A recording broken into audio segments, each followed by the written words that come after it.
Beautiful reactions respond calmly, act confidently. Introduction. When you react beautifully, you never lose, you control. There's a moment that defines you. Not the moment when everything goes right. The moment when someone pushes you, tests you, provokes you, tries to make you small. In that moment you have a choice. You can react loudly, defensively, emotionally. You can match their energy, fight back, prove your point, win the argument, or you can respond beautifully, with calm, with clarity, with control. And here's what most people don't understand: the beautiful response is more powerful than any reaction could ever be. What are beautiful reactions? Beautiful reactions aren't about being passive.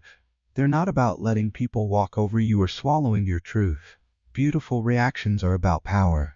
The power to stay grounded when someone tries to shake you. The power to choose your response instead of defaulting to instinct. The power to control your emotions instead of letting them control you. A beautiful reaction is calm when provoked, clear when confused, confident when attacked, controlled when tested. It's not about being nice, it's about being strong. And strength isn't loud, strength is steady. Why strength isn't in volume? We've been taught wrong. We've been taught that strong people are loud, aggressive, dominant, that they fight back immediately, that they never back down. But that's not strength, that's reactivity. Real strength is quiet. It doesn't need to prove itself. It doesn't need to be the loudest voice in the room. Real strength is the ability to pause when everything in you wants to explode, the choice to respond with dignity when you're being disrespected, the courage to stay silent when words would only escalate, the discipline to act from intention, not emotion. This kind of strength isn't dramatic. It doesn't make for good reality TV. But it changes lives, it earns respect, it creates peace, and most importantly it keeps you in control. How external calm creates internal confidence. Here's what happens when you master beautiful reactions. Externally, people see someone who can't be shaken, someone who doesn't lose their composure, someone who's in control, and they respect that. Even if they don't like you, even if they disagree with you, they respect your steadiness. Internally, something even more powerful happens. You start trusting yourself. Every time you stay calm when you could have exploded, you prove to yourself, I'm in control. Every time you respond with clarity when you could have reacted emotionally, you build confidence in your ability to handle difficult situations. Every time you choose dignity over defensiveness, you reinforce your identity as someone who can't be knocked off center. External calm creates internal confidence, and internal confidence creates more external calm. It's a positive spiral that makes you increasingly unshakable. The problem with reacting: most people are slaves to their reactions. Someone insults them, they insult back. Someone raises their voice, they raise theirs louder. Someone attacks them, they defend aggressively. It's automatic, unconscious, instinctive, and it gives all the power away. Because when you react automatically, you're not in control. The other person is. They pushed a button and you responded exactly as programmed. They made you angry. They controlled you. They made you defensive. They controlled you. They made you lose your composure. They controlled you. But when you respond instead of react, when you pause, choose and act with intention, you take your power back. You're not a puppet on their string. You're a person making conscious choices. That's freedom. That's strength. That's beauty. Who this book is for? This book is for you if you're tired of replaying conversations in your head, wishing you'd responded differently. You want to stop losing your composure when people provoke you. You're ready to develop emotional maturity instead of just emotional intensity. You want people to respect you not because you're loud, but because you're steady. You're done with drama and ready for dignity. You want to be the person who stays calm in chaos, clear in conflict, and confident under pressure. This book won't teach you to be passive. It will teach you to be powerful, not through volume but through presence. Not through reaction, but through response. Not through proving yourself, but through knowing yourself. How this book will change your communication. By the end of this book, you'll have the ability to pause before reacting, even when every cell in your body wants to explode. A toolkit of responses for situations where you used to have only emotional reactions. The confidence to set boundaries without aggression or apology. The skill to de-escalate conflict instead of escalating it. The power to respond with dignity even when you're being treated without it. The internal stability that makes you unshakable no matter what others throw at you. You'll walk into difficult conversations differently. You'll handle criticism differently. You'll deal with disrespect differently. Not because you've learned to suppress your emotions, but because you've learned to master them. What makes reactions beautiful? A beautiful reaction has three qualities. 1. It's intentional, not automatic. You choose it. It doesn't choose you. 2. It's proportional, not explosive. It matches the situation. It doesn't escalate unnecessarily. 3. It preserves your dignity, not just your rightness. It keeps you in integrity, regardless of the outcome. When you react beautifully, you never lose. Even if you don't win the argument, even if the other person doesn't change, even if the situation doesn't resolve how you wanted, you still win.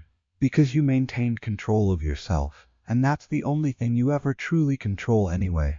A promise and a warning. I promise you, if you practice what's in this book, your life will change, your relationships will improve, your confidence will grow, your stress will decrease, you'll stop losing sleep over things people said. You'll stop replaying conversations wishing you'd responded differently. You'll become someone people respect, someone they can't shake, someone they recognize as having real strength. But I also need to warn you, this isn't easy. Responding beautifully when you want to react explosively is hard. Staying calm when someone is trying to provoke you is hard. Choosing dignity over defensiveness is hard. This book will give you the tools, but you have to practice them in real situations, with real emotions, when it actually matters. If you're willing to do that work, keep reading. Your transformation starts now. Chapter 1: When Words Become Weapons. How people attack, and how to never be a victim. Words can cut deeper than any physical wound. A punch heals, a broken bone mends, but the right words, delivered with the right tone at the right moment, and lodge in your mind for years. You're not good enough. You always mess things up. Nobody really likes you. You're too sensitive. You're such a disappointment. These aren't just words. They're weapons, designed to hurt, to destabilize, to make you doubt yourself. And most people don't know how to defend against them. The anatomy of a verbal attack. Verbal attacks come in different forms. Understanding them helps you respond appropriately. The direct attack: clear aggression, insults, accusations, name-calling. You're an idiot. That's the stupidest thing I've ever heard. You have no idea what you're talking about. The indirect attack: passive-aggressive, disguised as concern or humor. I'm just trying to help, but maybe you're not ready for this level. No offense, but don't you think you should leave this to people who actually know what they're doing? Wow, that's an interesting choice, said with obvious judgment. The manipulation attack: gaslighting, reality distortion, making you doubt yourself. You're being too sensitive. That never happened. You're remembering it wrong. You're overreacting as usual. Why are you always so defensive? The comparison attack: using others to diminish you. Your sister would never make this mistake. Everyone else figured this out immediately. I don't know why you can't be more like person. The silent attack: withdrawal, cold shoulder, withholding affection or communication as punishment. Not speaking to you for days, ignoring your messages, acting like you don't exist. Each type requires a different response, but they all share one goal: to make you react emotionally so you lose your power. Why people use words as weapons. Understanding why people attack helps you not take it personally. They're projecting their pain. Hurt people. When someone attacks you, it's often because they're carrying unresolved pain they don't know how to process. They feel threatened. Your confidence, success, or growth threatens their sense of self. Attacking you is an attempt to restore their ego. They're seeking control. Making you emotional gives them power. Your reaction proves they can affect you. They're repeating patterns. This is how they learn to communicate. Attack or be attacked. They don't know another way. They're avoiding their own issues. Focusing on your flaws helps them avoid looking at their own. None of this makes it okay, but understanding it helps you not internalize their words. Their attack isn't really about you, it's about them. The victim response versus the powerful response. When someone attacks you with words, you have two options. The victim response: react immediately and emotionally defend yourself. Desperately attack back with equal or greater force. Justify, explain, prove your innocence. Let their words define you. Replay the conversation obsessively. Let it ruin your day, week, month. The powerful response: pause before responding. Recognize the attack for what it is, their issue, not yours. Respond calmly or not at all. Maintain your dignity. Set boundaries if needed. Don't let their words stick to you. Move on quickly. The victim response gives them power. The powerful response keeps it with you. Marcus's story from victim to victor. Marcus worked in sales. He was good at his job. But his manager, David, seemed to hate him. Every team meeting, David would single Marcus out. "Marcus, your numbers are down again. What's your excuse this time? I see everyone else figured out the new system. Marcus, you need help with that too. Let me simplify this for those who are struggling to keep up." Looking directly at Marcus for months, Marcus took it. He'd go home angry, frustrated, rehearsing comebacks he'd never say. He defended himself in meetings actually. "My numbers aren't down there." David would cut him off. "Don't make excuses. Just do better." Marcus felt like a victim, helpless, at the mercy of David's attacks. Until one day, something clicked. Marcus realized David's attacks had nothing to do with Marcus's performance. They were about David feeling threatened. Marcus was younger, had better relationships with clients, was liked by the team. David sensed the threat and attacked to restore his ego. Armed with this understanding, Marcus changed his response. Next meeting, David started Marcus. "I see you missed your target again." Marcus calmly, "My numbers are on track. If you'd like to discuss specifics, I'm happy to meet after this." David, caught off guard by the calm, matter-of-fact response, "Fine. We'll talk later." They never did talk later, because David didn't actually care about the numbers. He cared about the reaction, and Marcus stopped giving him one. Within a month, David's attacks lessened, then stopped, because they weren't working anymore. Marcus hadn't changed David, he'd changed himself. He'd gone from victim to victor, not through attacking back, but through refusing to be a victim. How to disarm verbal attacks. Here are specific strategies for different types of attacks. For direct attacks, you're an idiot, don't get defensive. Attack back. Justify yourself. Do pause, then either ignore completely, walk away without engaging. State calmly, "I don't speak to people who speak to me that way." Then disengage. Ask neutrally, "Why would you say something like that?" Often they can't answer. For indirect attacks, no offense, but don't pretend it didn't happen. Accept the disguised insult. Do call it out directly. "That sounded like an insult disguised as concern. I notice you keep making comments about my choices. What's that about?" If you have feedback, say it directly. Otherwise, keep your observations to yourself. For manipulation attacks, you're being too sensitive. Don't doubt yourself. Accept their reality over yours. Do trust your perception. "I'm not being too sensitive. You're being disrespectful. I remember the conversation clearly. We can agree to disagree. You calling me defensive doesn't make me wrong." For comparison attacks, why can't you be more like? Don't compete with the comparison. Feel inferior. Do reject the premise. "I'm not other person. I'm me. And that's not changing. Comparing me to others isn't helpful or appreciated. I'm not interested in being someone else." For silent attacks, being ignored, don't chase them. Beg for communication. Apologize for unclear reasons. Do maintain your dignity. State once, "I'm here," when you're ready to talk like adults. Then move on with your life. Don't wait around. Don't reward silent treatment with desperate attention. The power of non-response. Sometimes, the most beautiful reaction is no reaction at all. Not every attack deserves a response. Some people are looking for a fight. Responding gives them what they want. Some comments are so absurd they refute themselves. Some situations are better handled by simply removing yourself. The questions to ask: will responding improve this situation? Does this person deserve my energy? Am I responding to resolve something or to prove something? If the answer is "this won't help," then don't respond. Silence can be powerful. It can say, "You're not worth my energy. I'm not engaging with this. Your words have no power over me." Just make sure your silence is intentional, not fearful. Chosen, not avoided. Build in your defense. You can't control what people say to you, but you can control what you do with their words. 1. Don't let their words in. Imagine a shield around you. Their words hit it and bounce off. They don't penetrate. You hear them, you acknowledge them, but you don't absorb them. 2. Distinguish truth from attack. Is there any truth in what they said? If yes, take that and work with it. Is it pure attack with no truth? Then discard it completely. Don't defend against false accusations. Just dismiss them. 3. Remember their words reflect them, not you. Someone calling you worthless, that's their voice of self-judgment projected onto you. Someone saying you'll never succeed, That's their fear of inadequacy. Their attacks are confessions of their internal state. 4. Respond, don't react. Pause, breathe, choose your response intentionally. This creates space between stimulus and response. In that space, you find your power. The practice this week. When someone uses words as weapons against you, step 1, notice it. This is a verbal attack. Step 2, pause. Count to 3 before responding. Step 3, decide, is a response necessary? Will it help? Step 4, if yes, respond calmly and directly. If no, disengage. Step 5, don't replay it.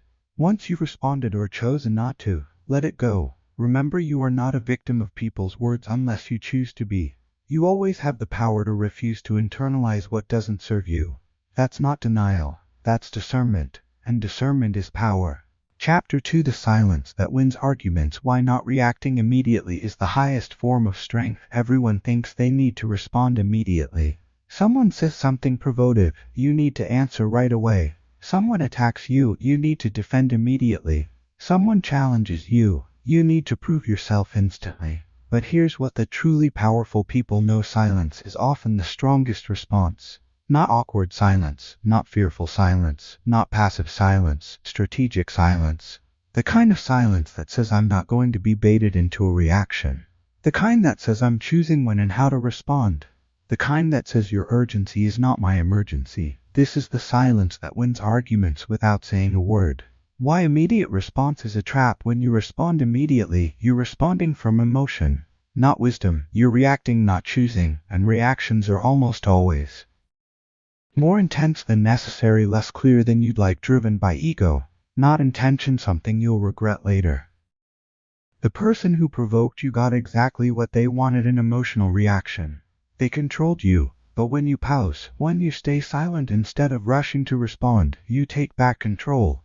You respond on your terms, in your timing, from your center, not from their provocation. The power of the pause between stimulus and response is where your power lies. Someone says something inflammatory. Immediate response, how dare you? That's completely strategic. Pause, silence, breath, eye contact, then calmly, I'm going to think about what you just said before I respond. Or simply silence, no response at all. Both are more powerful than the immediate emotional reaction. The pause does several things. 1. It prevents you from saying something you'll regret. Words said in anger can't be unsaid. Pausing gives you the chance to choose words that represent you at your best, not your most triggered. 2. It shifts the power dynamic. When you don't react immediately, you're demonstrating that you can't be controlled. You're showing that you respond when you're ready, not when provoked. 3. It creates discomfort in the other person. They expected a reaction, they didn't get one. Now they're uncomfortable, wondering what you're thinking, losing confidence in their attack. 4. It gives you time to think clearly. When you're calm, you see options you can't see when you're reactive. Better responses emerge. Types of strategic silence. Not all silence is the same. Here are different types, and when to use them. The disarming silence. Someone attacks you verbally. You simply look at them, calmly, without expression, for several seconds. Then either respond calmly or walk away. This silence says, I heard you. I'm not moved by it. Example them, you're such a screw-up. I can't believe you made that mistake. You 3 seconds of calm eye contact. Okay. Walk away. The processing silence. Someone says something that needs consideration. You don't respond immediately because you're genuinely thinking. This silence says, I'm taking you seriously enough to think before I speak. Example them, I think we should end this partnership. You pause, thinking that's a significant statement. I need time to process it. Can we talk tomorrow? The refusal silence. Someone is trying to bait you into an argument. You refuse to engage. This silence says, I'm not playing this game. Example them, you never listen, you silent. Let them finish. Then, I'm not doing this right now. Leave the dignified silence. Someone is being disrespectful. You don't dignify it with a response. This silence says, you don't get my energy. Example them, insult, provocation, disrespect you, no response. Continue as if they didn't speak. Address someone else or change the subject. Sarah's silence transformation. Sarah was a reactor. If someone said something she disagreed with, she'd argue immediately. If someone criticized her, she'd defend loudly. If someone was wrong, she'd correct them instantly. She thought this made her strong, assertive, someone who didn't back down. But really, it made her exhausting. Relationships were tense. People walked on eggshells around her. and Sarah was tired, constantly on alert, always ready to fight. Then her therapist taught her about strategic silence. What if, her therapist said, you didn't respond immediately? What if you gave yourself permission to just pause? Sarah was skeptical. If I don't respond, they'll think I agree, or that I'm weak. Try it, her therapist said, just once. See what happens. The next time Sarah's mother made a passive-aggressive comment, I see you're wearing that dress. Sarah's instinct was to snap back. Instead she paused, looked at her mother, said nothing. 3 seconds of silence. Then I like this dress. Calm, no defensiveness. Her mother, thrown off by the lack of reaction, moved on. Sarah felt something shift. She'd chosen her response. She hadn't been controlled by the provocation. She tried it again and again, at work, when a colleague tried to undermine her in a meeting. Instead of arguing back, she paused, then said calmly, I see it differently, and moved on. With her partner, when he made a snarky comment, instead of escalating, she stayed silent for a moment, then said, I don't like that tone, and left the room. Over months, Sarah's relationships transformed. People stopped trying to provoke her because it didn't work. Conflicts de-escalated instead of exploded, and most importantly, Sarah felt peaceful, in control, strong, all because she learned the power of strategic silence. When silence makes them uncomfortable, and that's okay sometimes, your silence will make people uncomfortable. They'll say things like, why aren't you saying anything? Hello? Are you even listening? You're just going to ignore me. Good, their discomfort is not your responsibility. If they're uncomfortable because you're not reacting to their provocation, that's their problem. Stay silent. I respond calmly. I'm choosing not to engage with this. I'm listening. I'm just not responding the way you expected. I have nothing to say right now. Don't let their discomfort make you break your silence. Your strategic silence is working. That's why they're uncomfortable. The art of the non-answer. Sometimes the most beautiful response is a non-answer. Someone asks a loaded question. You don't take the bait. Example 1 them, so you think you're better than everyone else. You are not engaging with that. Example 2 them, why are you always so difficult? You silence. Then I'm not answering that. Example 3 them, don't you have anything to say for yourself? You, not to you. Not right now. You don't owe everyone an answer. Especially not to loaded questions designed to make you defensive. Silence in different contexts. In conflict, instead of escalating, pause, let emotion settle, respond when you're calm. When insulted, silence, eye contact, walking away, more powerful than any comeback. When being interrogated, I'll answer when I'm ready, or simply don't answer at all. When someone is venting at you, let them finish, stay silent. Then, are you done? Or, I hear that you're upset. When you don't know what to say, I need time to think about this, is infinitely better than word vomit. The practice building your silence muscle this week. Practice strategic silence. Day 1-2. When someone says something minor that would normally make you react, pause for 3 seconds before responding. Day 3-4. When someone tries to provoke you, stay completely silent. Just look at them calmly. See what happens. Day 5-6. In a conversation where you'd normally argue, say I see it differently and nothing more. Resist the urge to explain. Day 7. Go a whole day responding slowly to everything. Add a deliberate pause before every response. Notice what happens. Notice how people react to your silence. Notice how you feel, more in control or less. Notice how conflicts change when you don't immediately engage. Silence isn't weakness. Silence is strategy. And mastered, it's the most powerful response in your arsenal. The book continues with chapters 3-12 in the same compelling, story-driven, psychologically deep style. Would you like me to continue with the remaining chapters? Chapter 3. Calmness isn't weakness. Calmness is control, learning to respond after internal stabilization. The world mistakes calmness for weakness. They see someone who doesn't yell back and think they're a pushover. They see someone who doesn't get visibly angry and think they don't care. They see someone who stays measured under pressure and think they have no backbone. They're wrong. Calmness isn't the absence of strength. It's the presence of control. And control is the ultimate power. The illusion of power and rage. Our culture celebrates the wrong kind of power. The explosive reaction, the dramatic confrontation, the person who doesn't take any shit. We see someone slam their fist on a table and think now that's powerful. We see someone yell and think they're standing up for themselves. We see someone lose their composure and think they're passionate. But look closer. That person slamming their fist, They just proved someone else can control them with the right trigger. That person yelling, they just gave away all their power to their emotions. That person losing composure, they just showed everyone exactly how to destabilize them. Rage isn't power. Rage is the loss of power. Rage is what happens when you can't control yourself. So you try to control others through volume and aggression. Real power is different. Real power is the person who stays calm when everyone else is losing it. The person who speaks quietly but everyone listens. The person who doesn't need to raise their voice because their presence commands attention. That's control. And control is power. What calmness actually is, let's be clear about what we mean by calmness. Calmness is not suppression, pushing emotions down and pretending they don't exist, passivity, letting people do whatever they want to you, indifference, not caring about what's happening, weakness, being unable to stand up for yourself.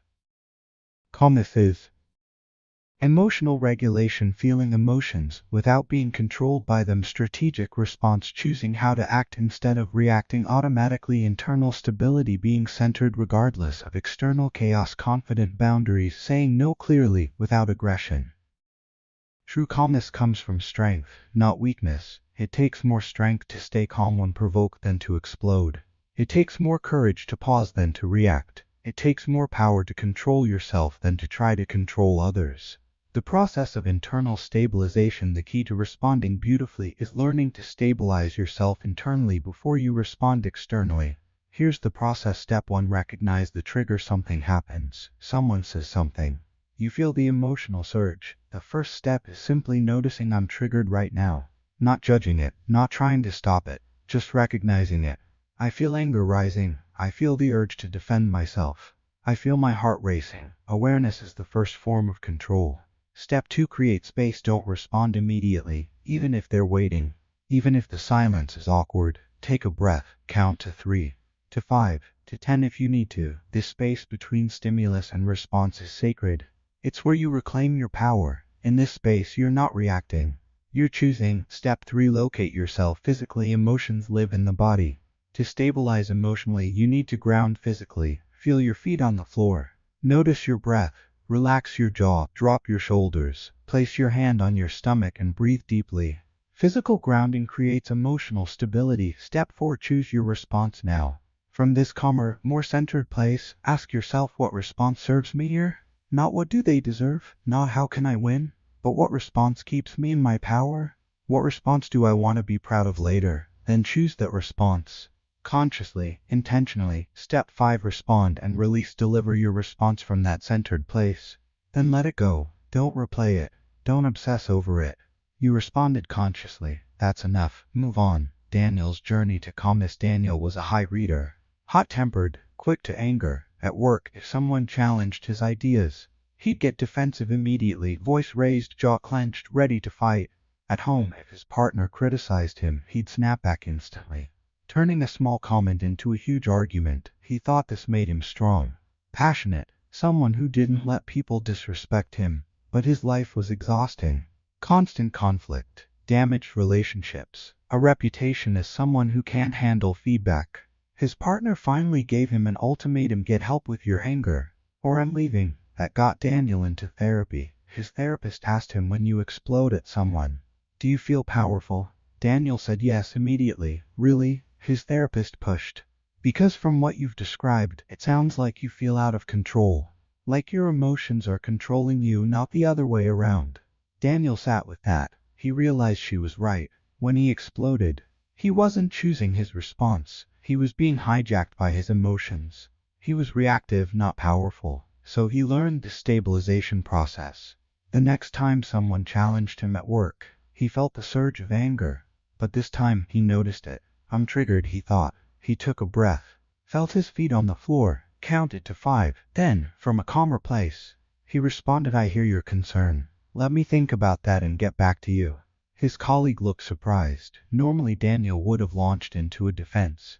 But this time Daniel stayed calm, and in that calmness, he had control. Over time, Daniel's relationships transformed. Conflicts at work de-escalated instead of exploded. Conversations with his partner stopped turning into fights. People started trusting him more because he was steady, not volatile, and Daniel felt something he hadn't felt in years: peaceful.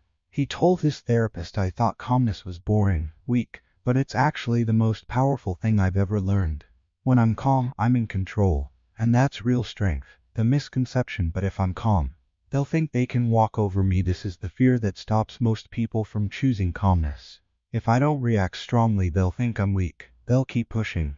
But here's the truth: people push harder when you're reactive. When you explode, you show them your buttons. They learn exactly how to trigger you, and they'll use it again. But when you stay calm, when you respond with clarity and set boundaries without aggression, that's unsettling to them. They don't know how to manipulate someone who can't be emotionally controlled.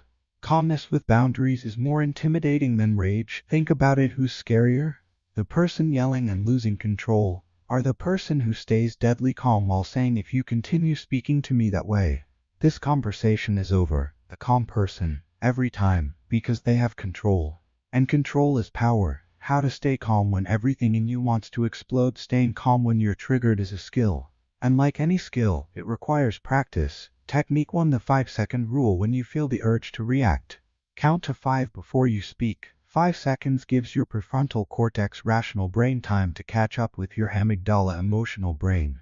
In those 5 seconds, the intensity of your emotion drops, not completely, but enough that you can respond instead of react. Technique 2: the physical reset. When emotions are high, do something physical. Excuse yourself to the bathroom, splash cold water on your face, step outside for 60 seconds of fresh air, do 10 deep breaths before responding. Clench and release your fists 3 times. Physical action interrupts emotional momentum. Technique 3: the perspective shift. Ask yourself, will this matter in a year? In 5 years? If not, it's not worth losing your calm over. This doesn't minimize legitimate issues. It just helps you distinguish between what deserves your emotional energy and what doesn't. Technique 4: the observer mindset. Instead of being inside the emotion, step back and observe it. I'm noticing anger right now. I'm feeling the impulse to defend myself. My heart is racing and my jaw is tight. When you observe your emotions rather than being consumed by them, you create distance, and distance creates choice. Technique 5: the values anchor. Before responding, ask, what kind of person do I want to be in this moment? Do you want to be someone who loses control, or someone who maintains dignity? Your values become your anchor in emotional storms. When calmness is tested, the real test of calmness isn't when things are easy. It's when someone is deliberately trying to provoke you. You're being accused of something you didn't do. Someone is being unfair or unjust. You're exhausted and your defenses are low. The stakes are high and emotions are running hot. These are the moments that define you. These are the moments when calmness matters most.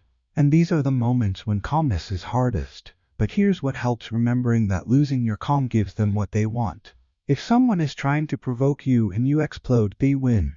They got the reaction they wanted. They proved they can control you. But if you stay calm, if you respond with measured clarity, you win because you maintained control of yourself. And that's the only control that matters. The practice: building your calm this week. Practice staying calm in progressively challenging situations. Day 1: 2 practice in low-stakes moments. Traffic, slow service, minor irritations. Notice your emotions, stabilize internally, respond calmly. Day 3: 4 practice in medium-stakes situations. Disagreements, criticism, annoying colleagues. Use the 5-second rule before responding.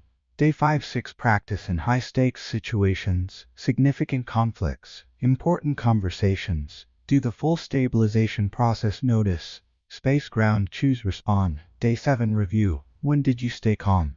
How did it feel? What difference did it make? Remember, you're not trying to never feel emotions. You're learning to feel them without being controlled by them. That's emotional maturity. That's power. That's calmness, is strength, not weakness. Chapter 4: I hear you. The phrase that disarms emotional aikido. In dialogue, there's a phrase that changes everything. 3 words that can de-escalate almost any conflict. 3 words that disarm defensiveness and open dialogue. 3 words that demonstrate strength while inviting resolution. I hear you. Not I agree with you. Not you're right. Not I'm sorry. Just I hear you. This is emotional aikido, using the energy of the interaction to create a better outcome. What is emotional aikido? Aikido is a martial art based on redirecting an attacker's energy rather than meeting force with force. Instead of blocking a punch, you redirect it. You use their momentum against them. Emotional Aikido applies the same principle to conversations. When someone comes at you with anger, defensiveness, or aggression, you don't meet them with equal force. You don't fight back. You don't defend. You don't escalate. Instead, you acknowledge. You validate. You redirect. You say, "I hear you." And in those 3 words, you've done something powerful. You've acknowledged their emotion without accepting their attack. You've made them feel heard without conceding your position. You've reduced defensiveness on both sides. You've created space for actual dialogue. Why I hear you is so powerful. Most arguments aren't really about the surface issue. They're about feeling heard, feeling valued, feeling respected. Someone isn't yelling because they want to win an argument. They're yelling because they don't feel heard. Someone isn't attacking because they hate you.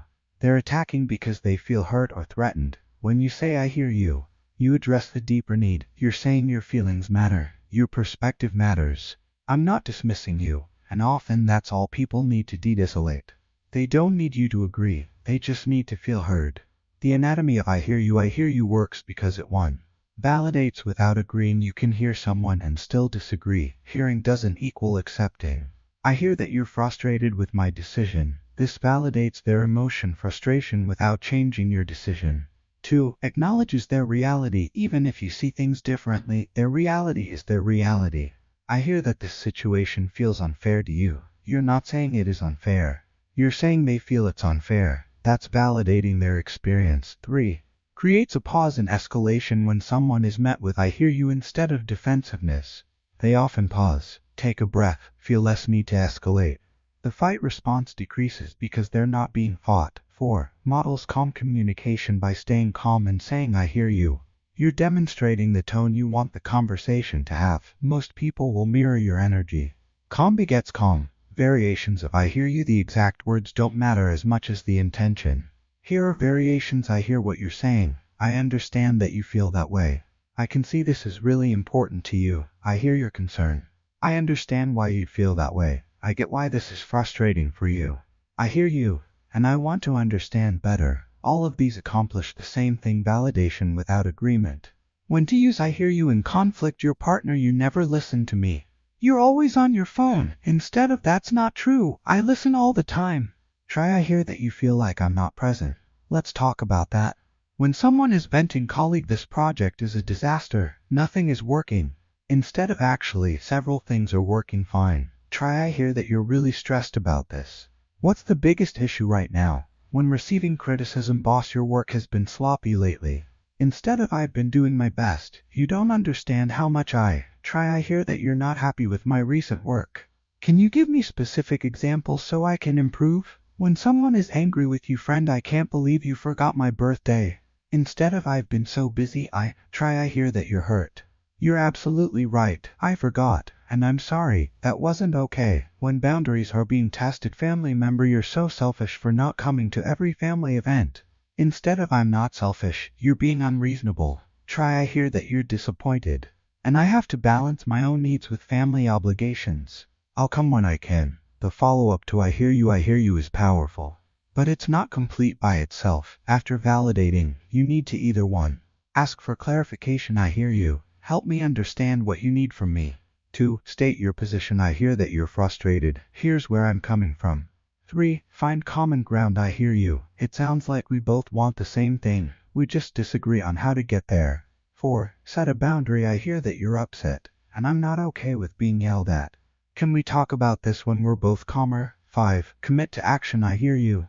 You're right. Here's what I'm going to do differently." The key is validate first, then move forward. Don't skip the validation. That's where the de-escalation happens. Lisa's transformation through "I hear you." Lisa's teenage daughter, Maya, was going through a difficult phase. Every conversation turned into a fight. "Maya, you don't understand anything. You never let me do what I want." Lisa's old response: "That's not true. I let you do plenty. You're being dramatic." This would escalate. Maya would yell more. Lisa would get defensive. Nothing would resolve. Then Lisa learned about emotional Aikido. The next fight started the same way. "Maya, you don't understand. All my friends are going and you won't let me." But this time, Lisa tried something different. "Lisa, I hear that you feel like I don't understand, and that you're frustrated that I said no." Maya, caught off guard by not being argued with: "Yeah, I am. Lisa, I hear you. and I still can't say yes to this particular event. But I want to understand what's important to you about it.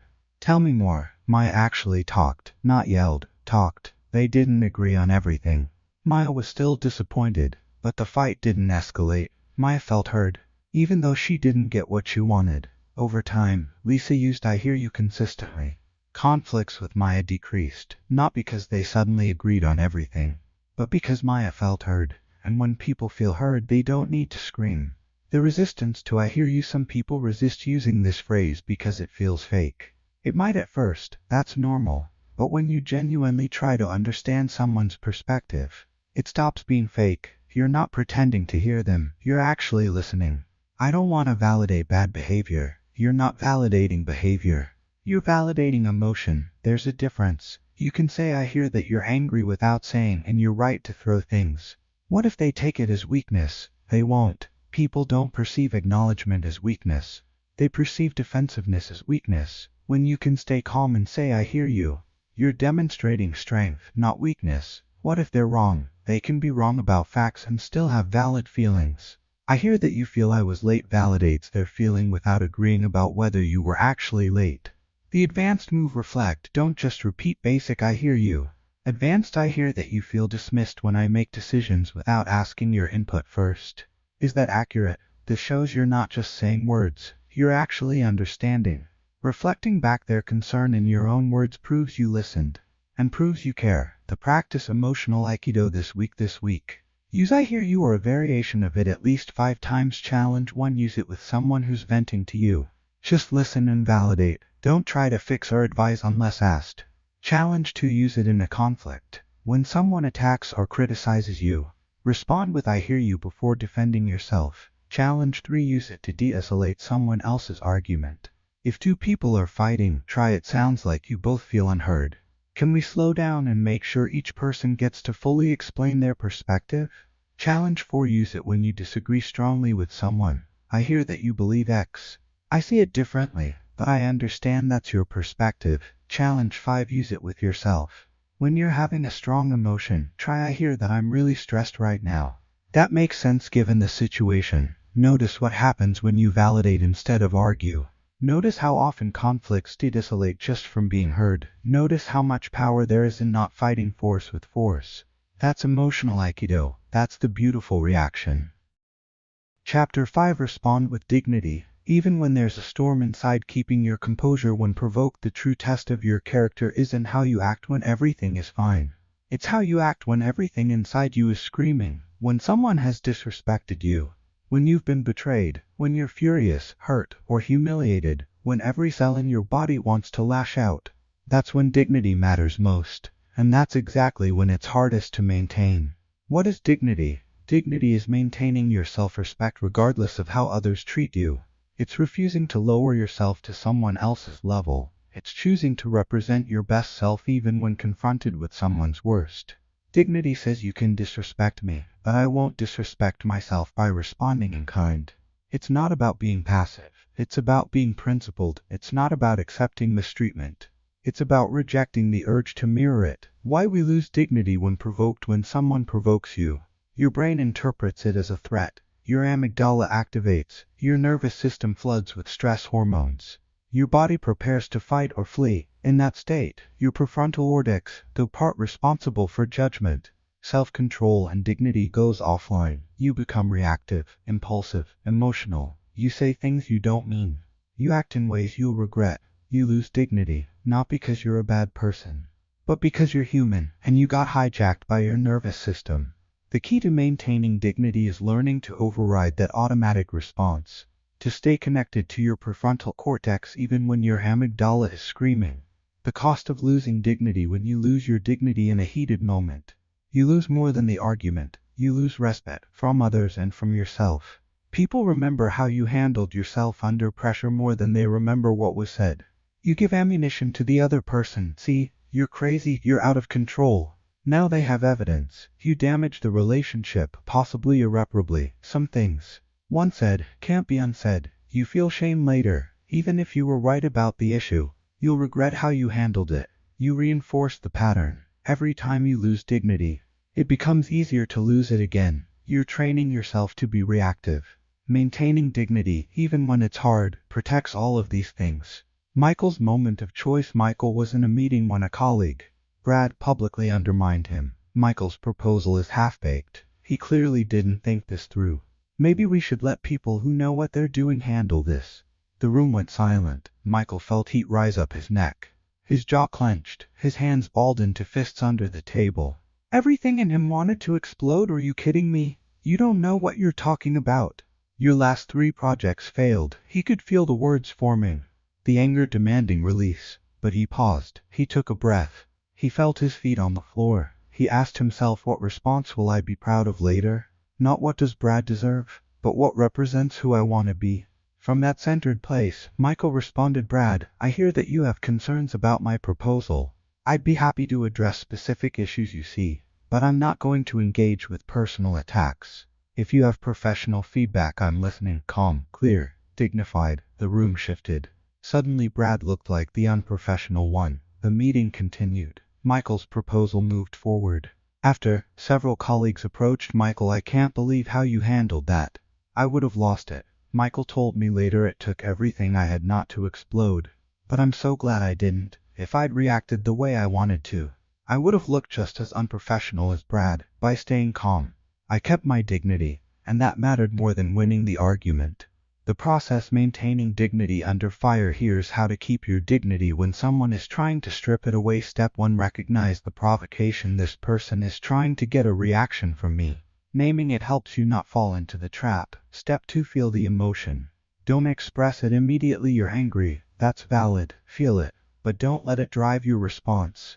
The emotion can exist inside you without controlling your actions. Step 3. Stabilize physically. Breath.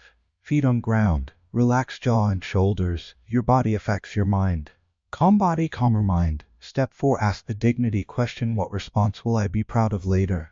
This brings your prefrontal cortex back online. It shifts you from reactive to intentional. Step 5. Respond from dignity, not emotion. Your response should represent your values, not your anger. Speak calmly, be direct, set boundaries if needed, but don't attack back. Step 6. Disengage if necessary. If you can't respond with dignity, don't respond at all. I need to step away from this conversation.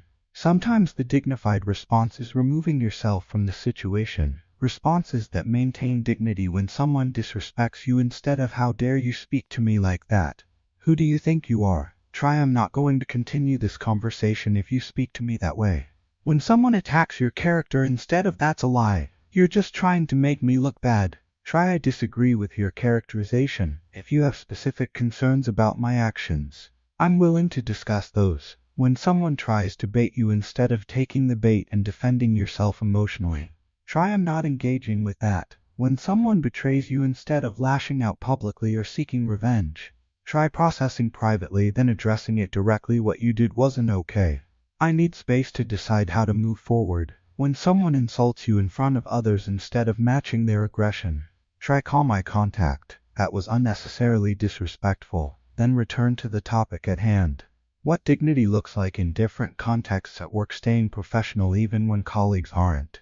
Not participating in gossip or backstabbing. Addressing issues directly and privately. In relationships, not saying cruel things in arguments. Not bringing up past hurts as weapons. Not being vindictive when hurt. With family, maintaining boundaries without being hostile. Disagreeing without being disrespectful. Not engaging in family drama. In public, not making scenes. Not humiliating others. Handling conflicts privately when possible. Online, not engaging in internet fights. Not posting things in anger. Not publicly shaming others. When dignity feels impossible sometimes. Maintaining dignity feels impossible because the offense is too great. They did something truly terrible. How can you stay calm? Remember, maintaining dignity doesn't mean accepting what they did. It means responding in a way you can be proud of. You can pursue justice with dignity. You can set firm boundaries with dignity. You can end relationships with dignity. Dignity and boundaries coexist. You're exhausted. You don't have the energy to be the bigger person. That's when you disengage. I can't have this conversation right now. Dignity sometimes means knowing when to walk away. They keep pushing. They're trying to make you explode. Your continued dignity is the best response. It proves they can't control you. I've said what I need to say. I'm done with this conversation. You feel like you're letting them win. You're not. You're refusing to play their game. When they go low and you stay high, you win. Maybe not the argument, but the more important battle, the battle for your self-respect. To practice dignity under pressure this week, practice maintaining dignity simulation before you face a difficult situation. Mentally rehearse responding with dignity. Visualize the provocation and your calm response. In the moment when provoked, pause. Count to 5. Ask, what response will I be proud of? After, if you lose your dignity, don't shame yourself. Learn from it. What triggered you? What could you do differently next time? Keep a dignity journal. Record moments when you maintained dignity under pressure. How did it feel? What was the outcome? Remember, dignity isn't about being perfect. It's about representing your values even under pressure. Some days you'll do it well. Some days you won't. But every time you choose dignity over reaction, you strengthen that muscle. And over time, maintaining dignity becomes less about effort and more about identity. You become someone who doesn't lose their composure. Someone who can't be provoked into losing themselves. Someone who stays grounded no matter what storm is raging around them. That's dignity, that's power, that's the beautiful reaction.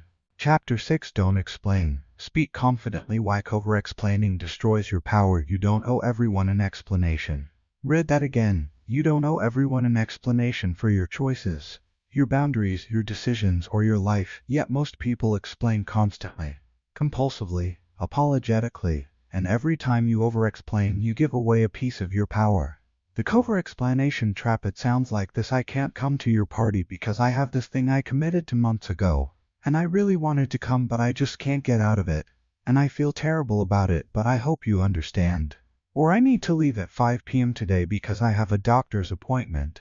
Well, actually it's a therapy appointment, which I know might sound like it's not important, but mental health is important too. And I've been going for a while and I really can't miss it. Or I don't think that's a good idea because of these 17 reasons. And I know you might disagree, but here's why I feel this way. And I could be wrong, but notice the pattern. Justifying, qualifying, apologizing, seeking approval. This is the language of someone who doesn't trust that their no is enough. Someone who believes they need to convince others that their boundaries are valid.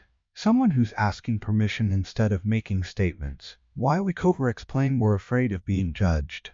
If we give enough reasons, maybe they'll understand, maybe they'll approve. We're afraid of being seen as selfish. If we explain that we have good reasons, maybe they won't think we're self-centered. We were taught our needs aren't valid unless justified. Especially women. I want it isn't enough. You need a good reason. We think explanation equals respect. We think giving someone all the details is respectful. Sometimes it is. Often it's not. It's insecurity. We're uncomfortable with their potential displeasure. If we explain enough, maybe they won't be disappointed or angry.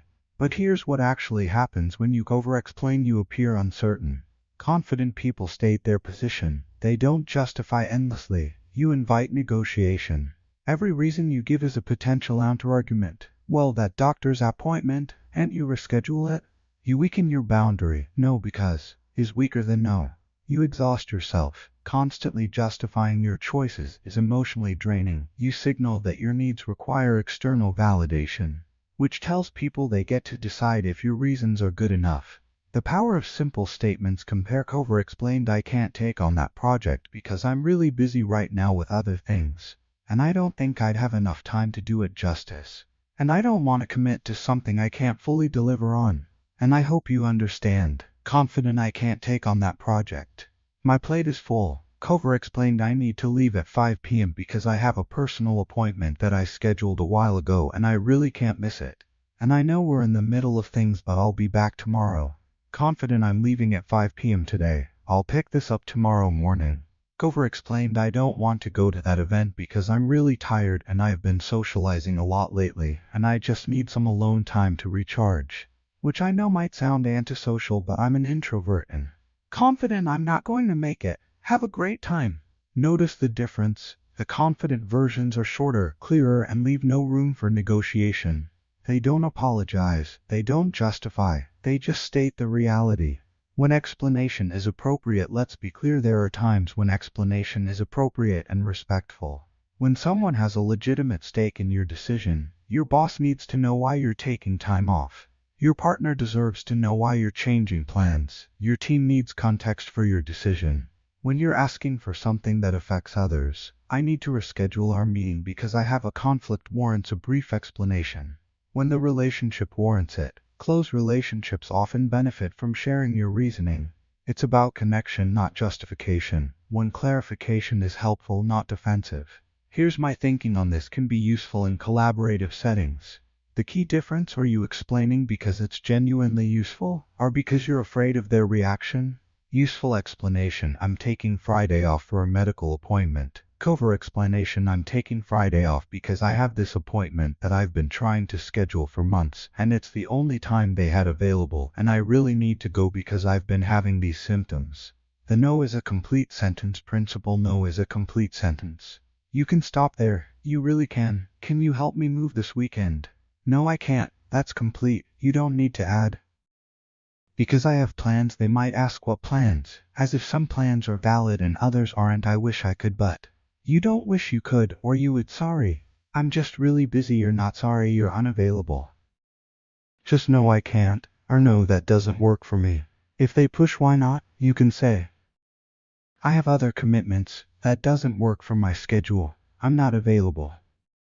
Notice still no detailed explanation. If they keep pushing, that's a them problem, not a you problem. Jennifer's journey from explanation to confidence. Jennifer was an over-explainer. Every decision came with a dissertation. Her friend would text, want to grab dinner? Jennifer, I can't tonight because I have laundry to do and my apartment is a mess and I've been so busy lately that I haven't had time to clean and I really need to get it done because I'm having people over this weekend. And her friend didn't need or want all that information. But Jennifer felt compelled to justify why dinner wasn't enough of a priority. At work, when she couldn't take on a project, I'm sorry, I just have so many things on my plate right now. And I'm working on the Anderson account and the Miller project. And both of those have tight deadlines, and I don't think I could give this the attention it deserves. Her boss learned to ignore the explanation and just hear she's overwhelmed. But Jennifer's lengthy justifications made her appear less confident than colleagues who simply said, I'm at capacity. Jennifer's therapist pointed it out. You explain everything, as if your choices need defending. Why? Jennifer realized she didn't trust that her no was enough. She needed people to agree that her reasons were valid, but that gave others the power to judge whether her reasons were good enough. So Jennifer practiced confident statements. Friend, want to grab dinner? Jennifer, not tonight. Let's do next week. Boss, can you take on this project? Jennifer, I can't right now. I'm at capacity with my current projects. Mother, why aren't you coming to Sunday dinner? Jennifer, I'm not coming this week. I'll see you soon. At first, people pushed back. They were used to Jennifer explaining. Why can't you come to dinner? Her mother asked. Old Jennifer would have launched into explanation. New Jennifer, I have other plans. What plans? Plans that work better for me this week. Her mother was annoyed, but she accepted it. Over time, people stopped pushing. They learned Jennifer's no was final, and Jennifer felt something she hadn't felt in years: powerful. She told her therapist, I thought explaining was being nice, being respectful. But really I was asking permission for my own choices. Now I just state what I'm doing. And it's amazing how much energy I have when I'm not constantly justifying myself. Phrases that replace covert explanation instead of explaining endlessly. Try these confident statements. That doesn't work for me. Simple, clear, no justification needed. I'm not available. You don't need to explain why. I've decided not to. Your decision, period. That's not something I'm doing. State the boundary. Don't defend it. I appreciate you thinking of me, but I'll pass. Polite, but firm. My answer is no. When they keep pushing despite your previous no, I'm not discussing this further. When explanation becomes interrogation, I don't need to explain my reasoning. When they demand justification, this works for me. When they challenge your choice, I'm comfortable with my decision. When they try to change your mind, when they say that's not a good reason, sometimes, when you give a brief explanation, people will challenge it. I can't come to your party. I have another commitment. What commitment? Can't you cancel it? This is the trap of explanation. They're now judging whether your reason is valid. Here's how to handle it. Don't defend well. It's not that I can't cancel, but I'd rather not because. Do redirect, I'm not available. I hope you have a great party. If they keep pushing seriously, what's more important than my party? Don't engage with the trap. It's not about importance, it's just that. Do hold your boundary. I'm not coming to the party. I hope you have fun. You don't owe them a ranking of your priorities. Your no is enough. The practice speaking with confidence this week. Practice making statements instead of explanations. Date 1-2. Notice when you cover-explain. Don't change it yet, just notice. How often do you justify your choices? Day 3-4. Practice with low-stakes situations. When declining small invitations or requests, give minimal explanation. Want to grab coffee? Not today, thanks. Day 5-6. Practice with medium-stakes situations. When setting boundaries at work or with friends, can you take on this task? I can't right now, I'm at capacity. Day 7. Practice with high-stakes situations. When someone you care about asks for something you can't give, why won't you? Because that's not something I'm doing. Notice. How does it feel to not explain? Do people accept your statements? Does anyone actually need the explanations you used to give? Most of the time, you'll find they didn't need all that information. Your confident statement was enough, and you've just reclaimed a significant amount of power. Chapter 7. Clear boundaries. The best thing you can say silently. How boundaries are felt before they're spoken. The most powerful boundaries are the ones you never have to say out loud. They're felt, sensed, understood through your energy, your posture, your presence. Before you ever speak, people know this person has boundaries, and they adjust accordingly. What are boundaries? Boundaries are the invisible lines that define where you end and others begin. They're the rules for how you allow yourself to be treated. They're the standards you hold for your time, energy, attention, and dignity. They're not about controlling others, they're about honoring yourself. Good boundaries sound like, I don't accept being spoken to that way. I need advance notice for schedule changes. I don't discuss my personal life at work. I don't lend money to friends or family. I leave work at 5 p.m. unless it's a genuine emergency. Boundaries aren't mean, they're necessary. They're how you protect your peace, your energy, and your self-respect. The silent boundary before you speak. People with strong boundaries don't have to state them constantly. Their boundaries are felt. Through body language they stand grounded, take up space appropriately, maintain eye contact. Their posture says I respect myself, and I expect respect. Energy, they have a calm, centered presence. Not aggressive, not defensive. Just solid. Like a tree with deep roots. You can feel you can't push them over.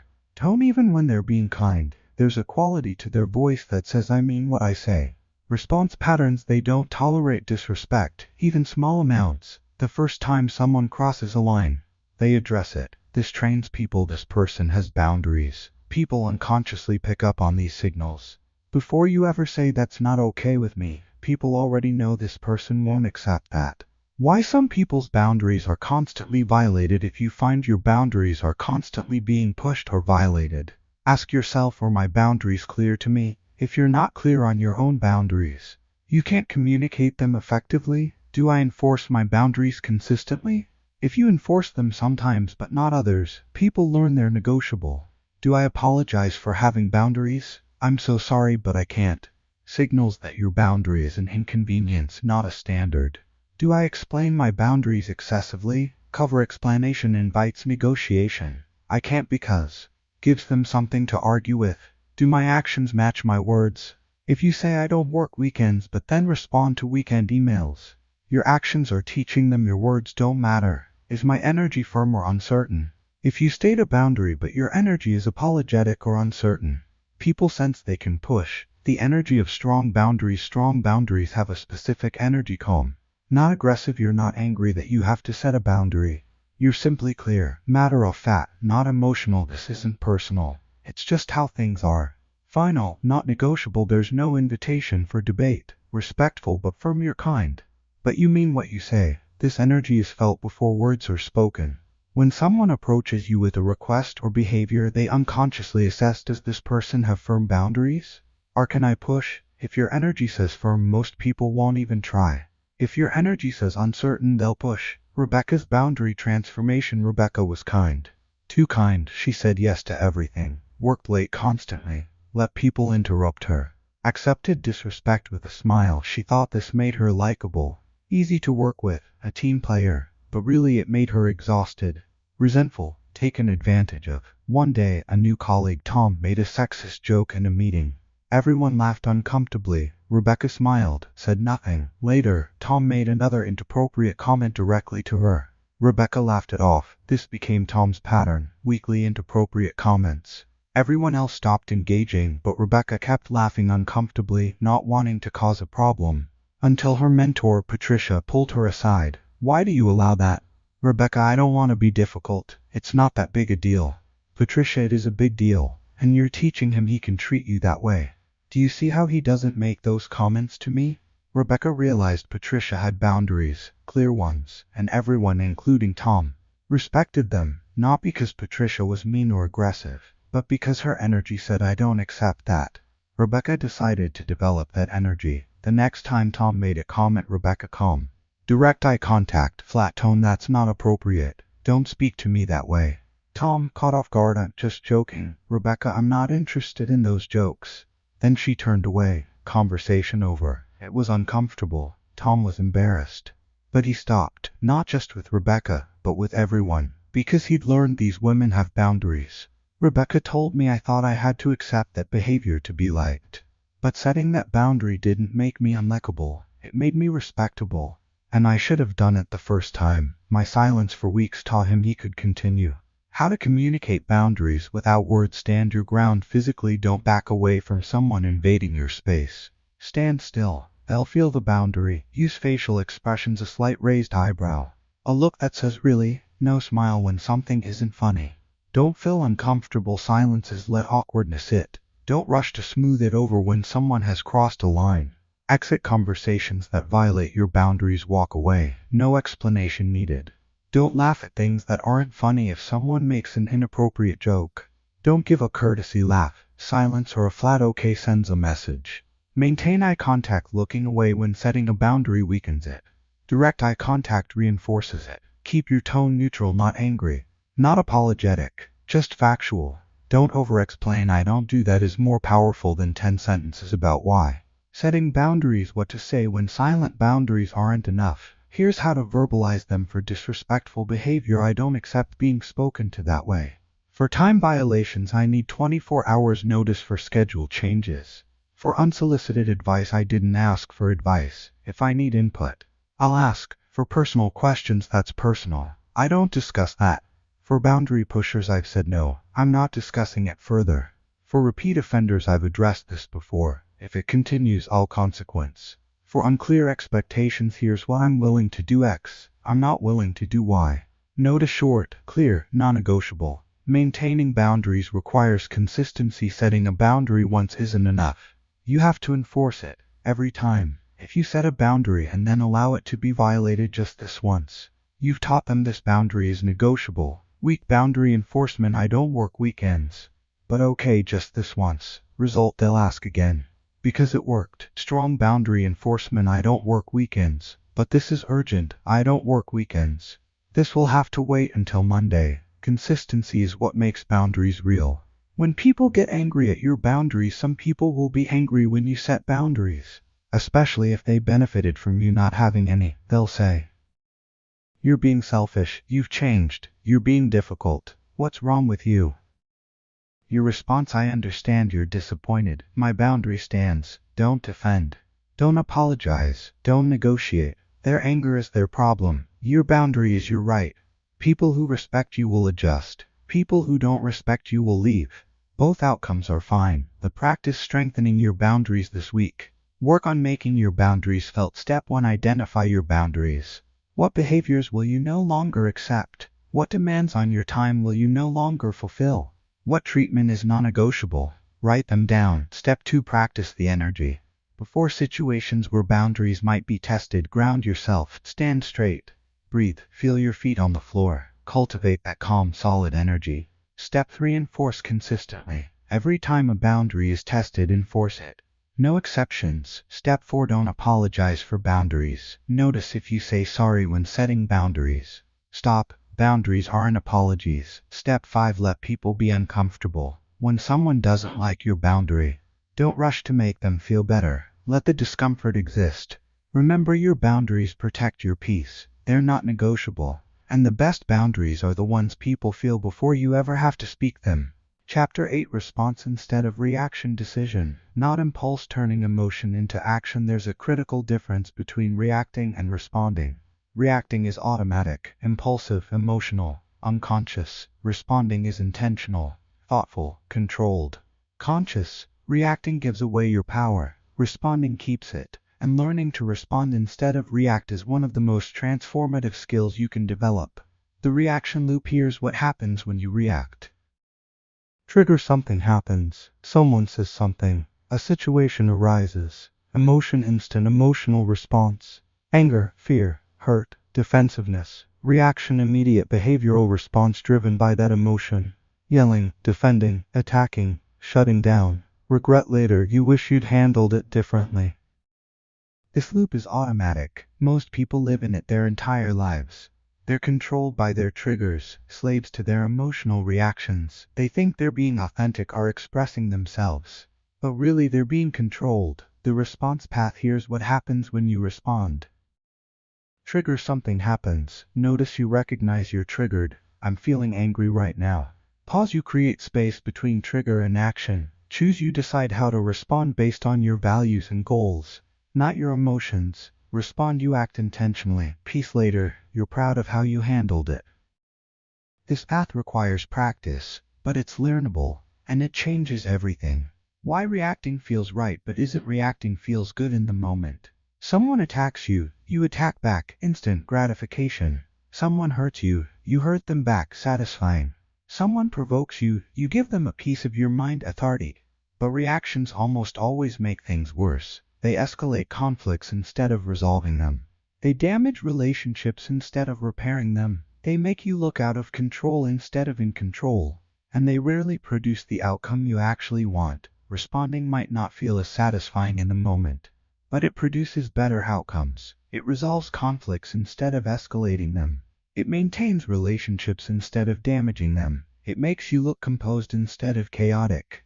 And it creates the outcomes you actually want. The neuroscience of response versus reaction. When you're triggered, your amygdala emotional brain activates first. This triggers the fight, flight, freeze response. Stress hormones flood your system. Your prefrontal cortex rational brain goes partially offline. In this state, you're operating from survival instinct, not wisdom. You're reactive, not responsive. The pause between trigger and response is crucial because it gives your prefrontal cortex time to come back online. That 5-10 second pause is enough for your rational brain to catch up with your emotional brain. That's when you regain the ability to choose. Carlos' shift from reaction to response. Carlos was a reactor. Hot temper, quick to anger. His girlfriend, Maya, would bring up something he did wrong, and Carlos would explode. You're always criticizing me. Nothing I do is ever good enough. Maya would get defensive. They'd fight for hours. Nothing would resolve. This pattern repeated weekly, until one day Maya said, I can't do this anymore. Every time I try to talk to you about something, you explode. I feel like I can't communicate with you. That hit Carlos hard. He loved Maya. He didn't want to lose her, so he started therapy. His therapist taught him the response path. The next time Maya brought up an issue, Maya, can we talk about you coming home late without calling? Carlos felt the familiar surge of defensiveness, the urge to say you're so controlling. But this time he paused. He noticed, I'm feeling defensive right now. He took a breath. He chose what response serves this relationship. Then he responded, you're right, that's inconsiderate of me. I should call when I'm running late. I'll do better. Maya, shocked by the calm response, oh, thank you. That was it. No fight. Issue addressed. Resolved. Carlos told his therapist, it felt so weird not to defend myself. But the result was so much better. We actually solved the problem instead of just fighting about it. Over time, Carlos practiced the pause. Trigger, notice, pause, choose, respond. His relationship with Maya improved dramatically. His relationships at work improved too. His stress levels dropped, all because he learned to respond instead of react. How to create the pause? The pause is the key. Here's how to create it. Technique 1. The 5-second rule. When triggered, count to 5 before responding. Out loud if you need to. Give me 5 seconds to think about that. Technique 2. The physical interrupt. Do something physical to interrupt the reaction pattern. Take a deep breath. Press your feet into the ground. Clench and release your fists. Touch something, the table, your leg, to ground yourself. Technique 3. The label. Name what you're feeling. I'm noticing anger, or I'm feeling defensive right now. This creates observer distance from the emotion. Technique 4. The question. Ask yourself, what response serves me here? Or what would I be proud of later? This engages your prefrontal cortex. Technique 5. The exit. If you can't pause effectively in the moment, I need a minute. Let me think about this and get back to you. Then leave. Process. Return when you can respond instead of react. Turning emotion into action. Responding doesn't mean suppressing emotion. It means channeling emotion into effective action. Anger can be channeled into setting a firm boundary, taking decisive action to change a situation, advocating for yourself or others. Fear can be channeled into preparation, seeking information or support, careful decision making. Hurt can be channeled into honest communication about impact, evaluating the relationship, self-care and healing. Frustration can be channeled into problem-solving process, improvement, clarifying expectations. The emotion is the fuel. Your conscious choice determines where it goes. React. Emotion controls you and you make things worse. Respond. You use emotional energy to create positive change. Decision matrix. React or respond. When triggered, ask these questions. Will reacting improve this situation? If yes, maybe reaction is appropriate. Rare. If no, pause and respond. Am I trying to win or resolve? When usually means react. Resolve usually means respond. Will I be proud of this tomorrow? Probably not. Pause and respond. Probably yes. Proceed mindfully. Is this my emotion or my wisdom speaking? Emotion. Pause and let wisdom catch up. Wisdom. Respond from that place. Would I advise a friend to do this? No, don't react. Yes, proceed thoughtfully. The practice. Building your response muscle this week. Practice responding instead of reacting. Day 1. 2. Notice your reactions. Don't try to change them yet. Just observe. I'm reacting. What triggered you? How did you react? Day 3. 4. Create the pause. When triggered, count to 5 before responding. Day 5. 6. Use the decision matrix. Before responding, ask, will this improve the situation? Day 7. Review. How many times did you respond instead of react? How did outcomes differ? Keep a response journal. What triggered me? How did I want to react? What did I choose to do? What was the outcome? Over time, you'll see patterns. You'll see that responding consistently leads to better outcomes than reacting. And that evidence will make responding easier, until one day responding is your default, and you'll have reclaimed control over your life. Chapter 9. I choose not to argue. That's not defeat. When beautiful refusal to react is victory. You don't have to engage with every provocation. You don't have to defend every accusation. You don't have to argue every disagreement. Sometimes, the most powerful thing you can say is, I choose not to argue about this. And then don't. This isn't defeat. It's not weakness. It's not avoiding conflict.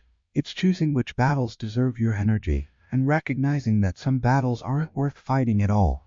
The argument trap. Arguments are rarely about finding truth or reaching understanding. Most arguments are about proving you're right, making the other person admit they're wrong, winning, protecting your ego, getting the last word. And none of these produce anything useful. You can win the argument and damage the relationship. You can prove your point and still feel empty. You can get the last word and still be miserable. Arguments consume massive amounts of energy for minimal return. When not arguing is strength. When they're baiting you, some people argue to get a reaction, to feel powerful by making you lose control. Refusing to engage is refusing to give them that power. You always have to be right about everything instead of that's not true. You're the one who, try. I'm not arguing about this. When the topic is trivial, is it worth burning energy and goodwill over something that doesn't matter? The correct way to load a dishwasher is, I hear you. I'm doing it my way. When they're not listening, if someone is just waiting for their turn to talk, not actually hearing you, arguing is pointless. You never listen. You're right.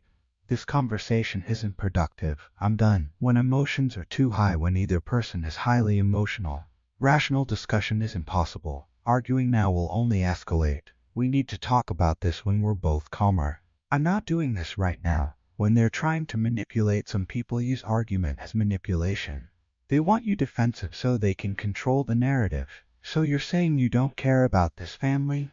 I'm not engaging with that characterization. When you've said your piece once, you've stated your position clearly.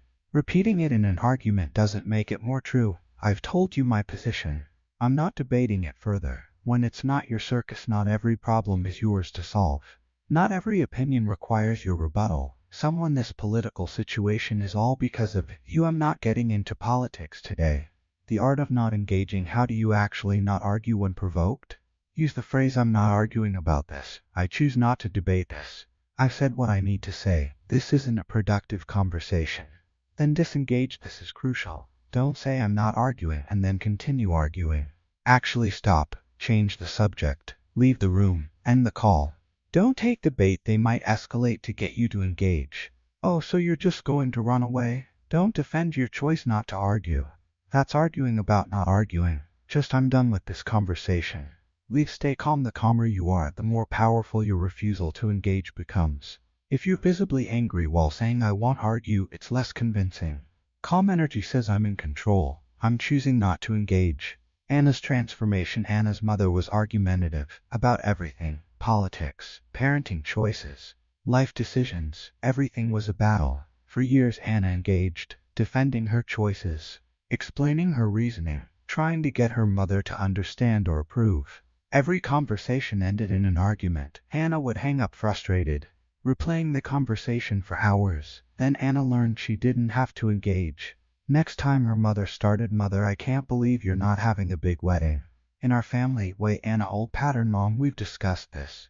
A big wedding isn't what we want. It's our choice. And Mother, but what will people think? You're being selfish. Anna, I'm not arguing about this. Mom, Mother, you never listened to my advice. I'm your mother. Anna, I hear that you're disappointed. I'm not changing my mind. What else is going on with you? Mother, thrown off by the refusal to engage. Well, I had lunch with Susan yesterday. Conversation moved on. Anna felt something she hadn't felt in years after talking to her mother. Peaceful. She hadn't convinced her mother. Her mother was still disappointed, but Anna hadn't wasted energy on a pointless argument. She'd stated her position and moved on. Over time, Anna's mother learned Anna won't engage in arguments. So the attempts decreased, and their relationship actually improved because they stopped fighting constantly. Anna told me I thought refusing to argue meant I was letting her win. But there was no winning anyway. She wasn't going to change her mind. And I wasn't changing mine. The only win was not wasting energy on pointless conflict. What this looks like in different contexts: at work, colleague trying to argue about project approach. I hear your concerns.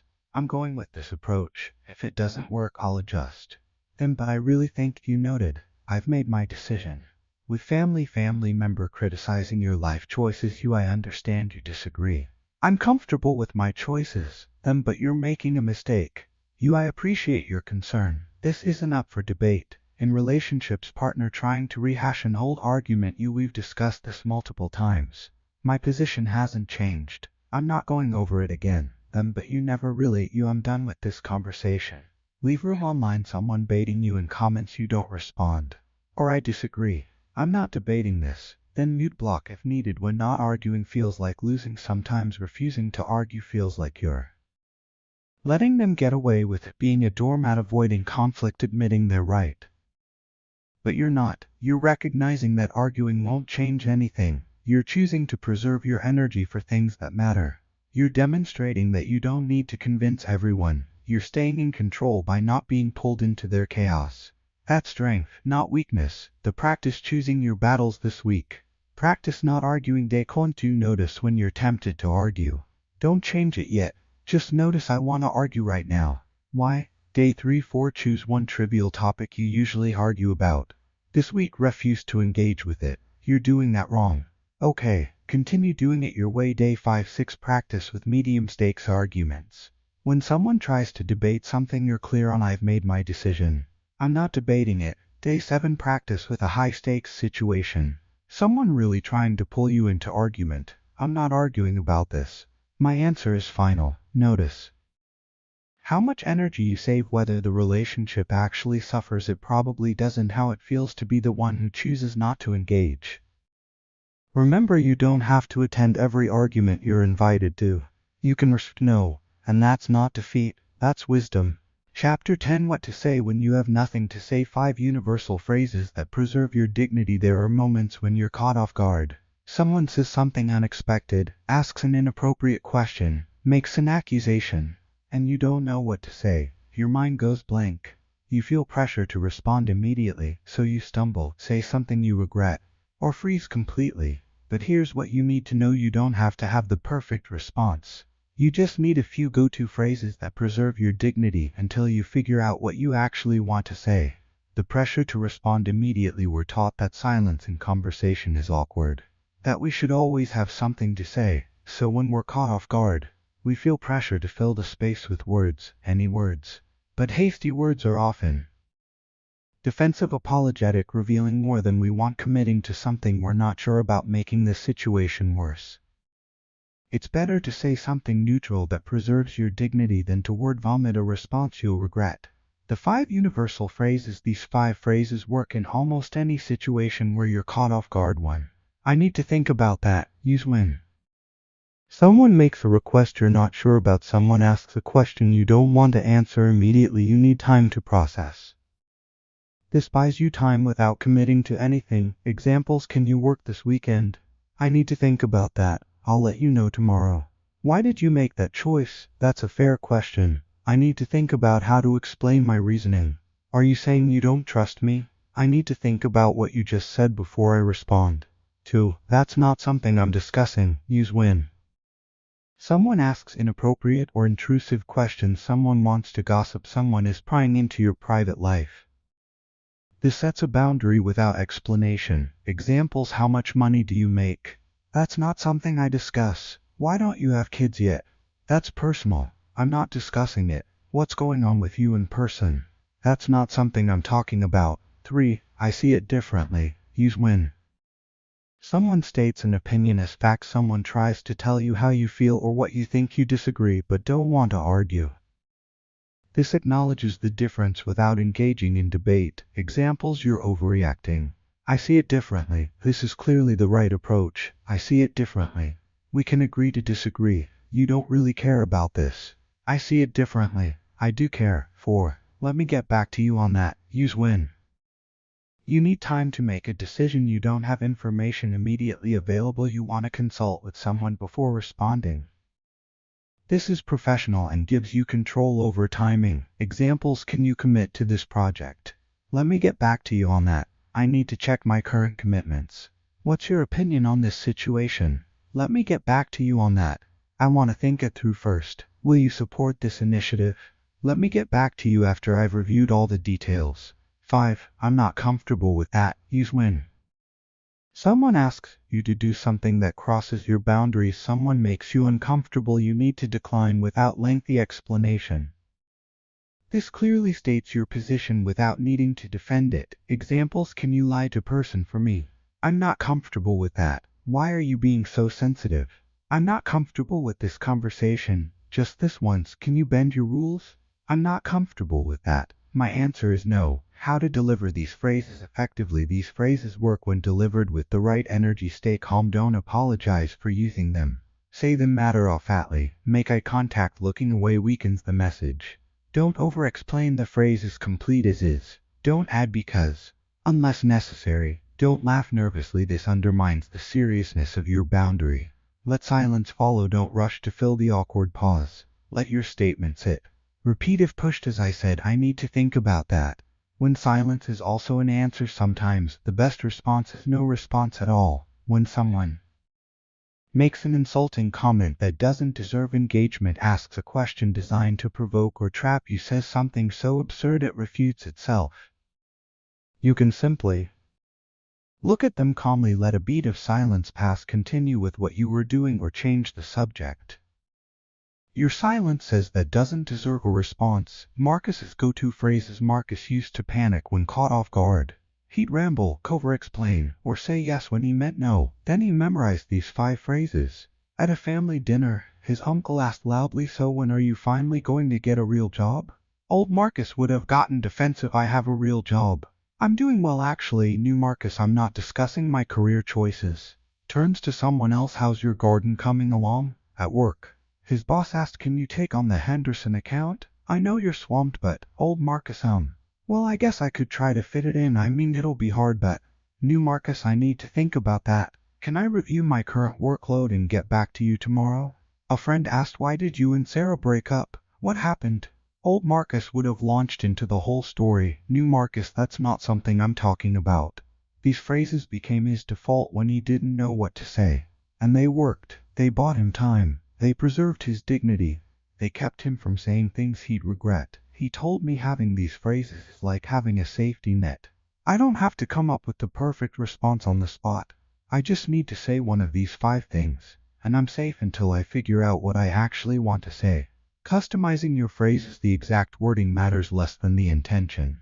Customize these to fit your style instead of I need to think about that. Let me consider that. I'll need to process this. Give me some time with that. Instead of that's not something I'm discussing. That's private. I keep that to myself. I don't talk about that. Instead of I see it differently. We have different perspectives. I don't agree. That's not my view. Instead of let me get back to you. I'll circle back on that. I need to check something first. I'll follow up. Instead of I'm not comfortable with that. That doesn't work for me. I'm not okay with that. I can't do that. Choose versions that feel natural in your mouth. But practice building your phrase repertoire this week. Practice using these phrases. Day 1, write out your 5 go-to phrases. Say them out loud. Get comfortable with how they sound. Day 2, 3, use I need to think about that at least once. When someone makes a request, don't answer immediately. Day 4, 5, use that's not something I'm discussing when someone asks something intrusive or tries to gossip.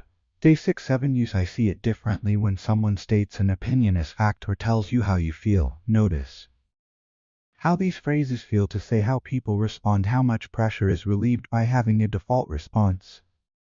Remember, you don't need to be clever or witty or perfectly articulate in every moment. You just need a few solid phrases that preserve your dignity until you're ready to say more. Chapter 11. Your reactions are a mirror of your inner world. How emotions reveal unfinished business with yourself. The way you react to the world reveals what's happening inside you. Your triggers aren't random. Your overcreations aren't accidents. They're messages from your subconscious, showing you where you still have work to do. Every disproportionate reaction is an invitation to look deeper. What your reactions reveal. When you have a reaction that seems too big for the situation, ask yourself, what is this really about? Example, your partner forgets to call when they're running late. You feel rage. Is it really about the phone call, or is it about feeling unimportant? Fear of being abandoned. Old wounds from being ignored, not feeling respected. The phone call is the trigger, but the rage comes from something deeper. Another example, a colleague takes credit for your work. You're devastated for days. Is it really about this one instance, or is it about never feeling seen or valued? A pattern from childhood of being overlooked. Deep insecurity about your worth. Fear that you're not actually good enough. The Reddit stealing is real, but the devastation comes from an old wound. The wounded parts that react. We all carry wounds, unhealed parts of ourselves that react when triggered. The abandoned child reacts with panic when someone is late, doesn't text back immediately, or cancels plans. The criticized child reacts with defensiveness to any feedback, no matter how gently delivered. The neglected child reacts with rage when needs aren't immediately met or attention isn't given. The rejected child reacts with devastation to any slight, reading rejection into neutral situations. The shamed child reacts with intense embarrassment to small mistakes, feeling exposed and humiliated. These parts haven't healed, so they react from the wound, not from adult wisdom. Sophie's mirror. Sophie had intense reactions to criticism. Any feedback, no matter how minor, would send her into a spiral. Her boss: this report is good, just change the formatting on page 3. Sophie heard: this report is terrible, you're incompetent. She'd shut down, sometimes cry, always feel worthless for days. Her therapist helped her trace this back. Sophie's father had been hypercritical. Nothing she did was ever good enough. Every report card, every project, every achievement was met with "but you could have done better." Adult Sophie knew intellectually that change the formatting wasn't devastation-worthy criticism. But the wounded child inside Sophie heard: you're not good enough. You failed again. That wounded child was reacting, not adult Sophie. Once Sophie understood this, she could separate present from past. Boss: just change the formatting on page 3. Old reaction: devastation. New response: notice the feeling. There's my wounded child. Hearing my father's voice. But this isn't my father. This is reasonable feedback about formatting. I'm okay. The feeling still came, but Sophie could see it for what it was, an old wound, not present reality. And that changed everything. The questions that reveal your wounds when you have a disproportionate reaction. Ask 1. When is the first time I remember feeling this way? Often the answer reveals a childhood wound. 2. What story am I telling myself about what this means? The story reveals the belief driving the reaction. Example: someone cancels plans. Story: they don't actually like me. I'm not important to them. Belief: I'm not worthy of people's time and attention. 3. If I step back from the emotion, what's actually true here? This helps separate past wound from present reality. Emotion: they're rejecting me. Reality: they have a scheduling conflict. 4. What would I say to a friend in this situation? Often we're much kinder and more rational with others than with ourselves. 5. What do I need to heal this wound? The answer might be therapy, self-compassion, having a hard conversation, or simply awareness. Common reactions and their roots: intense anger when feeling controlled. Root: growing up without autonomy, having to comply with others' demands. Now any attempt to influence you feels like control. Triggering: rage, panic when someone pulls away or needs space. Root: abandonment wounds, someone important left. Now any distance feels like abandonment. Defensiveness to any feedback. Root: being criticized, shamed, or made to feel inadequate consistently. Now any feedback feels like an attack on your worth. Jealousy and insecurity in relationships. Root: being cheated on, left, or compared unfavorably to others. Now any potential threat triggers panic, perfectionism, and inability to tolerate mistakes. Root: love or approval was conditional on performance. Mistakes meant rejection. Now any imperfection feels life-threatening. People-pleasing and inability to say no. Root: approval was withdrawn when you had needs or disappointed others. Now saying no feels dangerous. Healing the wounds: understanding your wounds doesn't instantly heal them, but it starts the process. Step 1. Recognize when you're reacting from a wound. This feels bigger than the situation warrants. My wounded part is reacting. Step 2. Separate past from present. This person isn't person from past. This situation isn't past situation. This is now, and now is different. Step 3. Respond to your wounded part with compassion. I understand why you're scared, Gray. That makes sense given what happened to you, but you're safe now. Step 4. Choose a response from your adult self, not your wounded child. What would be wise here? What response honors both my worth and reality? Step 5. Seek support if needed. Some wounds are too deep to heal alone. Therapy, support groups, or trusted friends can help. The practice working with your reactions this week. When you have a strong reaction: day 1, 2, just notice, I'm having a big reaction here. Don't judge it, just observe. Day 3, 4, ask, what's this really about? When have I felt this way before? Day 5, 6, practice separating past from present. That was then, this is now. What's actually true here? Day 7, respond from your adult self, not your wounded child. My wounded part is activated, but I'm choosing a response based on wisdom, not fear. Keep a reaction journal. What triggered me? How big was my reaction? 110. What's this really about? Where does this come from in my history? What truth can I give my wounded part? Over time, patterns will emerge. You'll see, oh, I always react this way when I feel X. That's because of past wound, and awareness is healing. You can't change what you don't see, but once you see it, you can work with it. Your reactions are mirrors showing you where you need healing. Look in them with compassion, not judgment, and let them guide you toward wholeness. Chapter 12. The confident voice. Slow, soft, but firm. Practice for speech. Pace and tone. The way you speak reveals how you feel about yourself. And ironically, the way you speak also shapes how you feel about yourself. Confidence isn't just internal, it's expressed through your voice. And when you learn to speak with confidence, even when you don't fully feel it, the feeling follows. The anatomy of a confident voice. A confident voice has specific characteristics. It's grounded. It comes from the chest belly, not the throat. It has weight and resonance. It's steady. The pace is measured, not rushed. It doesn't race to get words out. It's clear. Words are enunciated. No mumbling or trailing off. It's firm but not aggressive. There's conviction without hostility. It uses pauses. Silence is comfortable, not filled with nervous sounds. It has downward inflection. Statements end with falling pitch, not rising, which sounds like questions. When you hear this voice, you think this person is certain, stable, worth listening to. The insecure voice contrasts this with an insecure voice. It's thin, comes from the throat, sounds strained, it's rushed, words tumble out quickly, as if trying to get them said before losing courage. It's unclear, mumbled, quiet, hard to hear. It's apologetic, even when not explicitly apologizing. The tone says sorry for taking up space. It fills silence. Unlike, fill every gap. It has upward inflection.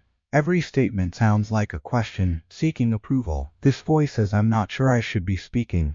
Please don't judge me. The power of pace, speaking slowly. Most people speak too quickly, especially when nervous. Fast speech signals anxiety, uncertainty, trying to get words out before losing courage, not valuing your own words. Slow speech signals confidence, thoughtfulness, comfort, taking up time and space, valuing what you're saying. Practice. Record yourself speaking for 1 minute about anything. Listen back. Are you rushing? Now record again, deliberately speaking 20 slower than feels natural. Listen, which version sounds more confident? Almost always the slower version. The power of softness, speaking quietly. This seems counterintuitive.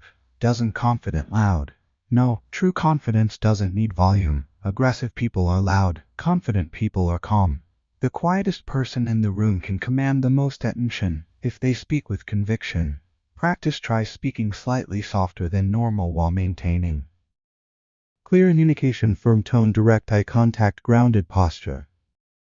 Notice people lean in to hear you. They pay more attention, not less. Soft, firm is more powerful than loud, aggressive. The power of firmness, speaking with conviction. Firmness isn't about volume or aggression.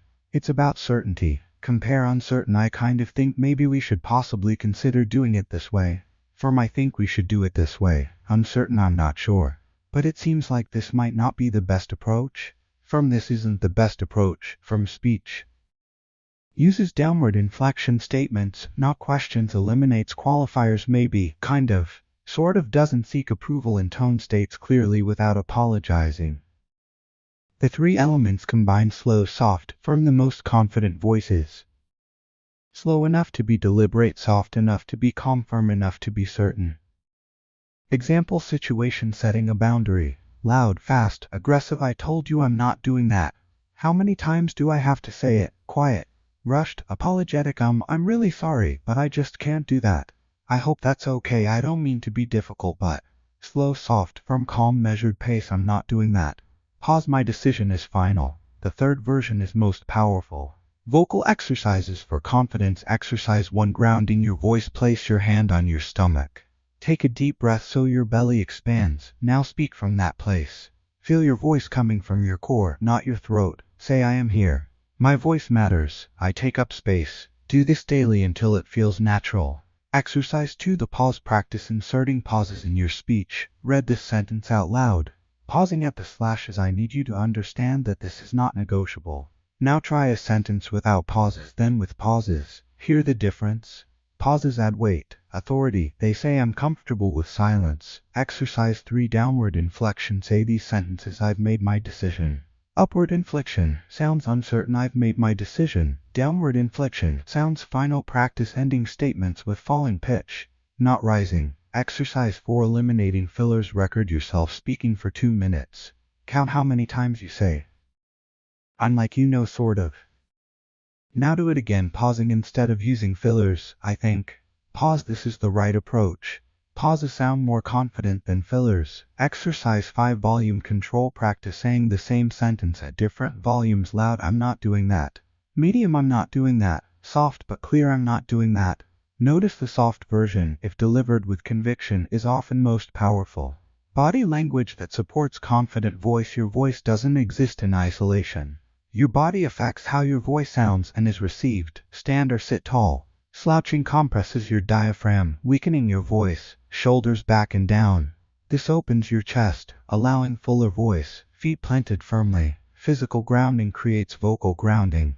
Hands visible. Hidden hands, hidden confidence. Eye contact. Looking away while speaking weakens your message. Relaxed jaw. Tension in jaw creates tension in voice before speaking in important situations. Stand at tall, roll shoulders back, take 3 deep breaths, relax your jaw, plant your feet, speak from your center. Emma's vocal transformation. Emma was a soft-spoken person. People constantly asked her to repeat herself. She thought this was just how she was: shy, quiet, not meant to command attention.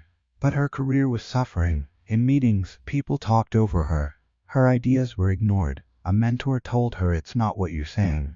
It's how you're saying it. You sound apologetic, uncertain, like you don't believe your own words." Emma was offended at first, but then she listened to a recording of herself in a meeting. Her mentor was right. Emma's voice was high-pitched, coming from throat, not chest, fast rushing through sentences, rising inflection, statements sounding like questions filled with "I'm" and like barely audible.